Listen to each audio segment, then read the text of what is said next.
All right. Everybody, brace yourself. Here we go.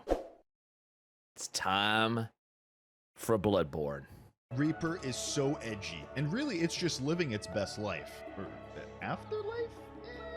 Anyway, this is its job gear. I really like the hat. I'm pretty sure that I heard somewhere that covering one of your eyes will increase your DPS. So Absolutely. It's got that going on. And scythes are one of the coolest weapons in all of creation. And yeah, this does not disappoint. But first, I have a disclaimer. I was sponsored by Square Enix to try out this development build of Endwalker, and everything that you see here is subject to significant changes. That includes potencies especially, since a lot of them change throughout all of the jobs. I would not worry about Love that run. But anyway, let's take a look. Here we go.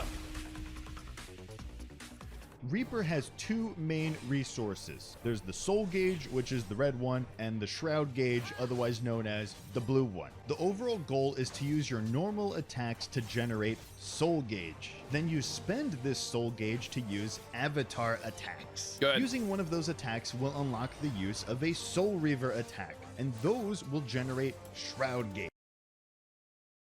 They finally acknowledged Soul Reaver!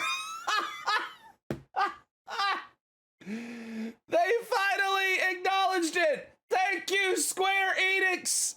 Thank you, Square Enix! They have finally acknowledged Soul Reaver in Final Fantasy XIV! Good enough! Good enough!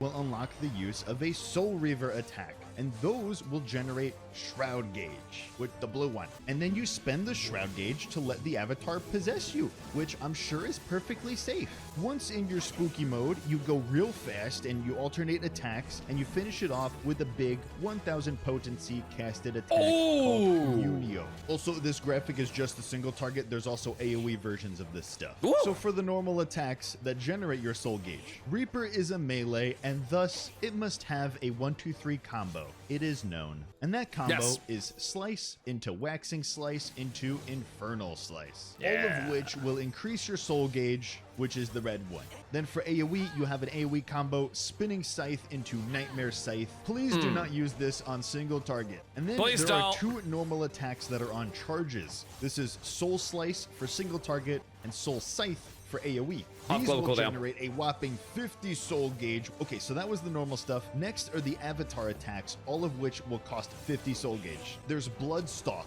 for single target and Grim Swath for a cone AoE. Both of these will unlock one soul reaver attack. Then there's an additional one on a minute cooldown called Gluttony. This is a big potency AoE that gives you 2 Soul Reaver attacks. Now on to the Soul Reaver attacks. There's 3 of them, and these are the ones that generate 10 Shroud Gauge, the blue one. For single target, there's Gibbet and Gallows. These are the ones with positionals, and when you use one of them, it will enhance the other one, so you will be alternating uses of these. As a side note, these will also alter your Bloodstock, but that just happens anyway. You don't really have to think about it. It's just the button changes. And the AoE Soul Reaver attack is called Guillotine, which is a cone. Once you've got 50 Shroud Gauge, it's time to spend it on Enshroud to, and I quote, offer your flesh as a vessel to your avatar?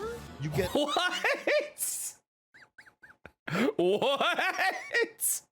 Holy shit. Offer your flesh as a vessel to your avatar. Woo! Yeah, that, oh, I know it's the in-game description. I'm reading it right there, homie. Yeah. Love it. Love it. Quote, offer your flesh as a vessel to your avatar? You get a whole makeover with glowing red eyes and you look like arms. oh my god.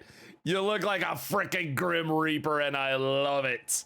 And probably a whole slew of back problems but hey, you do more damage now. Your Soul Reaver and Avatar attacks will now transform into their Lemure versions. Lemure. Okay, so basically you have 5 available Lemure Shroud stacks. When you spend these on the upgraded Soul Reaver attacks, they will trigger, burn up not quite, and allow you to use the upgraded Avatar attacks. So for single target, you will do this: Void Reaping into Cross Reaping, which will burn up 2 Shroud stacks and allow you to use Lemur's Slice. You do that combo twice, and you'll have 1 stack left to use on Communio, the big finisher. Then instead for AoE, you'll do 2 Grim Reaping into a Lemur's Scythe, and you do that combo twice and finish it off with a Communio.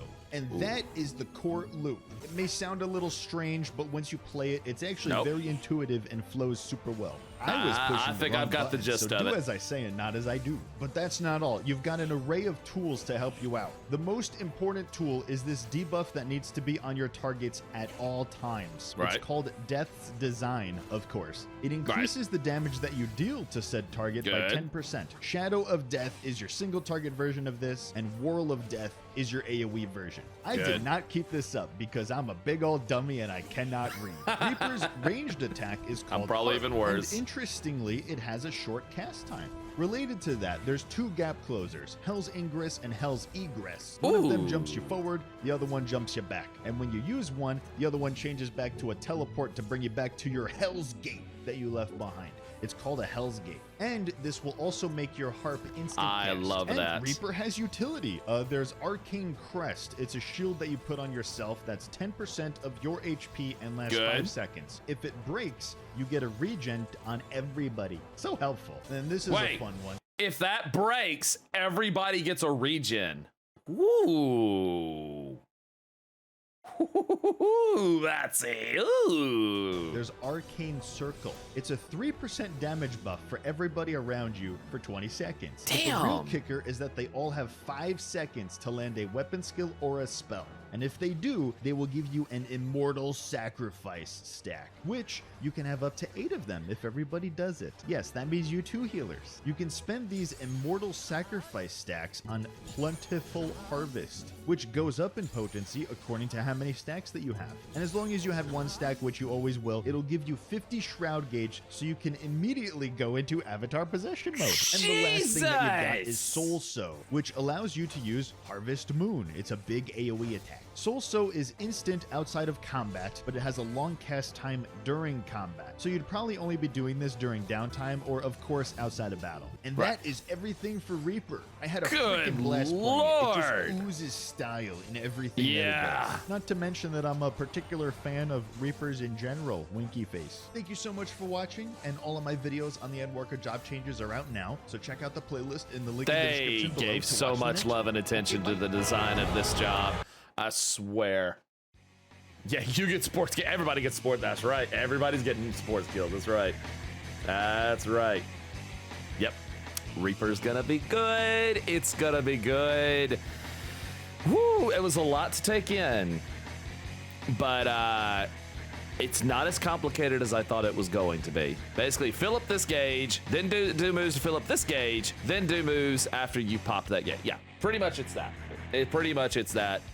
But the fact that they also tie in support stuff to boost damage even further and use a move that relies on that support skill, that is freaking cool. That really is freaking cool. I love it. Reaper is gonna be so damn fun.